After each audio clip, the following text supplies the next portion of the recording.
Lumayo naman tayo dito sa Tansa, sa paint shop nila Boss Vic, sa Toyo Paints, para ipa-repaint yung stock mugs ng ating Honda Click sa halagang 800 pesos. Gamit nila yung urethane Ansal paint.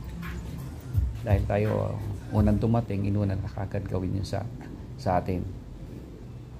Sila na rin ang nagbakla, sila na rin ang magkakabit mamaya. Ayan, nalinis na yung motor, yung dalawang mugs. Tanggal gulong, tanggal bearing, tanggal Yung lower, tumutuyo, tapos lagyan ng baraha, hindi para magpusoy, hindi para hindi tamaan mamaya na pintura pag spray.